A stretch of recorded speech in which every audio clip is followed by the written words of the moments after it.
Hello, everybody. It's Kim Chapman. And of course, Sammi Haynes. With SHEENTalkLive. And today we have the beautiful Chrystale Wilson. Hey, wow. Dancing hands. Jazz hands, boo. It is so nice having you here today. Thank you for being with us. Absolutely. A pleasure. So how has it been on From the Bottom Up? It's been from the bottom up.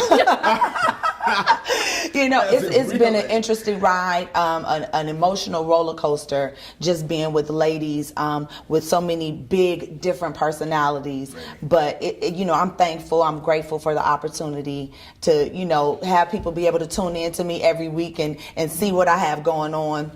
And so, but it's an interesting ride. I bet so. And you know, I watch it, so I know it's crazy. All right. So you shared the story about your mom. How has that been? How did you feel about sharing that part of your life? Now, I shared that on Iyanla Van Zandt because I went in for the Healing House of Women on her premiere season.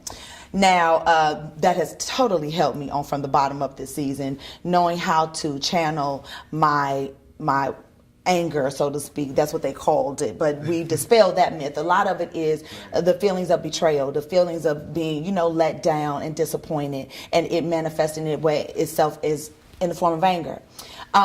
So with my mother, our relationship now is still where it was. We don't communicate. However, where I am in my heart with it is in a different place and in a better place. I'm no longer bitter. I'm no longer angry about the things that I felt that she did to me, so to speak. I know now that she has her own journey and I have mine. And she did her level best. And I love her and appreciate her for that. Oh, yeah. Well, you know, I think that a lot of girls have different relationships with their mothers. Absolutely. Like, I don't think that any young lady is escaped from that. Yeah. So, because I know my mom passed in March, and we had our ups and downs. Yeah. I'm sorry. Yeah. Well, you know, she's in a better place. Yeah. That's what I think. I think that people, in my thoughts, I think that people, we that are living are dead. And when we die, we wake up. Transcend and go to a better place. Yeah, exactly. Yeah. So, but I like I would say this about my mom. I have so many valuable lessons that I learned from her.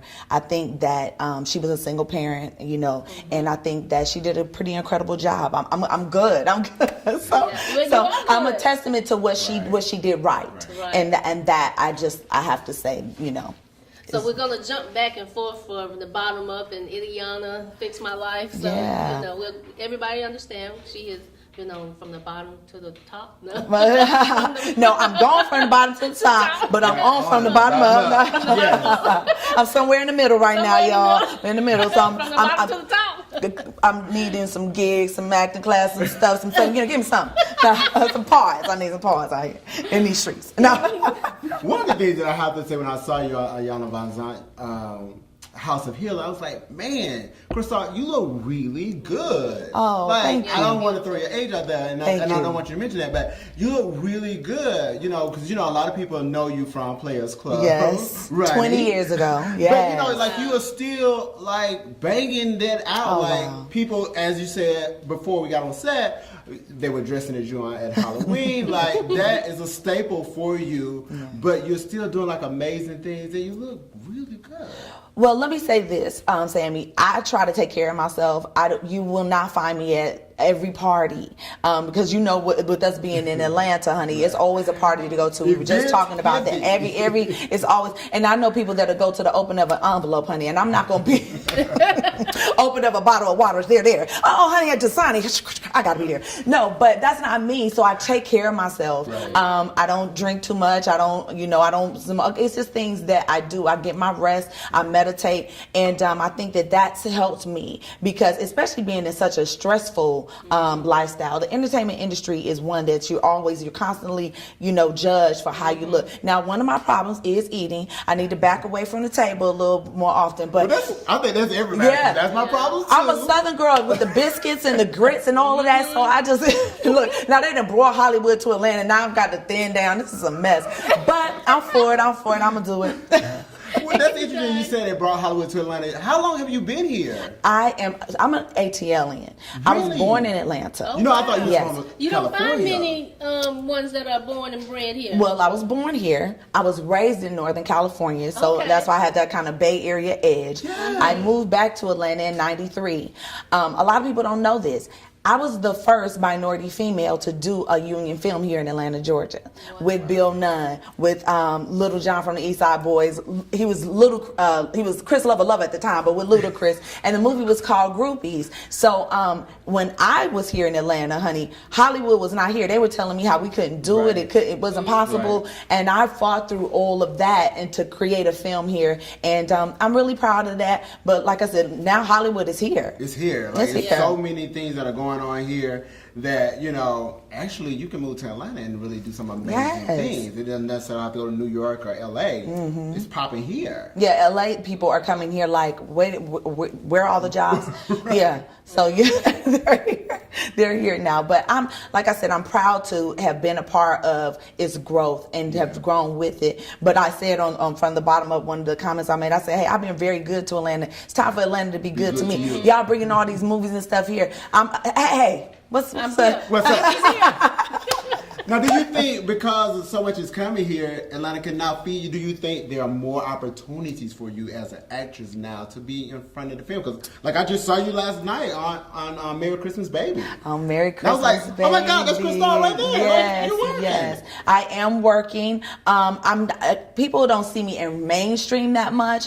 And I think what's happening is there is a lot going on here, but they are still bringing people from Atlanta, from LA, to fill those key roles, even on the crew. And we have the talent here. We have the talent pool here, not just the actors and actresses, but they have the grips and the electors and the camera people. And so instead of reaching out in these different areas and bringing these people into our city to do jobs that we should get, we got to say, hey, you know, we got the talent pool here and stand by that. Right. So then you'll see more of me on the main screen, you know? Mm-hmm. Yeah. So how do you feel, what do you think of yourself after you've been on a reality show? Like, what have you learned? Oh, God. Now, What Kim, did that mean? Now, Kim, there you go. You know, what I've learned about myself is, you know, again, I try to find what I'm thankful for in each opportunity. Mm-hmm. What I am thankful for is that I have been put in the rooms with people that I typically wouldn't be in the room with, and to learn from them, whether it be good, bad, or indifferent. So that part of being on the reality show, what I've learned about myself is, honey, everything ain't for everybody. I kind of knew that, but that just reassured that, because sometimes people say, hey, you know, we're doing this. It was supposed to be women empowerment, right, and everybody's not empowering. Right. That's what I learned too. And people are not always what they say they are, and they're not always out to do what they say they're out to do. The so shade a lot of in it, that. a lot of it is, you know, a lot of it is a shade. But it's true. Wait, one of the things I told Iyanla, she was like, and I said, you know, I don't do shade, I do darkness. That was my problem. That's why I had to go in there. Right. I'm not really good at like saying subliminal things. Right. I'm pretty much like, girl, you know, you done got on my nerves and I need you to leave me alone. Right. Straight. Yeah. I've just learned how to deliver the message better. That's another thing that I have learned from being on reality television. Just say it with a smile. Yeah, with a smile. But then you got to make sure that you are, you know, it's taken seriously. Even though it's said with a smile, people need to respect the smile. Exactly. Yeah. No, you're not joking. From the bottom up, actually, to some degree, it goes from 0 to 10, and there are some characters under they go from 0 to 10 like really quick, and I don't want to mention them, but you know, I know that for many people who are, you know, going to reality TV, and they go in with like this positive ambition and everything, but then when they actually get into filming and everything, it kind of turns for them, because you know they set you up. Yes. Well, and see, that's kind of why I did get involved with From the Bottom Up, because I was under the impression And I do think that it was the intention of the producers for it to be very empowering for women, to show us working together to come back from that bottom, come back from the adversities that we face, because we all have faced criminal charges at some point. So that's what From the Bottom Up was about. Somebody was doing the butt injection, somebody was locked up for text messaging, somebody was beating on their husband. It was just all kinds of craziness going on. Me, however, no, I don't. I had the worst charge of all, but. It was supposed to be about us working together to lift each other up. And then once those cameras started rolling, some people are changed by the light, and some people grow in the light. So, and so it's that thing. So I hope that I'm one of those that flourish in the light and not take advantage of it. I'll be like, So what can we expect from you in the future? So right now, like Sammi said, I have Merry Christmas Baby, which is the 4th installment of a Christmas franchise. I love it, I have to say. Yeah, thank you. Yes. And so it's on Up TV, which is Uplifting Entertainment, and it's a family channel, it's a family network. This is our 4th year doing it. And so when I say it's an incredible, funny, holiday movie, and I think that it'll definitely be a holiday classic, so you can catch that throughout the holiday season. I also did a movie called The Rich and the Ruthless with Victoria Rowell, who plays my sister in all of the Christmas movies. And we filmed that in Jamaica and in Los Angeles, and when I say it is so good, it's a soap opera within a soap opera, if that makes sense. So it's about making a soap opera. And then I did Hit a Lick, which we just wrapped on that. They just did a review of that right quick with Tasha Smith. Oh, Tasha Smith. Yes. She directed it, written by Cass Beatles, starring Little Mama. Yeah, I saw that. And Lance Gross. But when I'm about to say Lance Gross on the scene. Tammy Roman. Yeah. When this is, and it's going to be on TV One, but it's an incredible movie. We saw the trailer for it at the wrap party, and everybody was like, and the role that I play in the movie is very ironic, so people should definitely tune in, because if you love me as Ronnie, this just kind of shows Ronnie coming full circle. Wow, you have a lot going on. Yeah, I do. But don't say that, because then people think I don't need the work. I still need the work. She's still wanting the roles, honey. Did you hear that, ladies and gentlemen? Mother, teacher, doctor, lawyer, ratchet, whatever. Let's go. Bring it on. So the holidays are coming. What are you doing for the holidays? What I do, I have a give back. It's called Gifts for Grandparents. And I have my friends come to a brunch. They bring things that I donate to a nursing home. We put together gift bags and take it to a nursing home. It's something that I've just done myself for the past 6 years, because what happened is one Christmas I was just old, like, oh my gosh, I'm by myself, I'm lonely, my mom is tripping, I just had all this, and I was so woe is me. And I was like, I got to get out of this rut. What could I do? To get me in a better place, in a spirit of giving? Because sometimes, we are not, it's not that we're not happy because of what we're not getting, it's because of what we're not giving.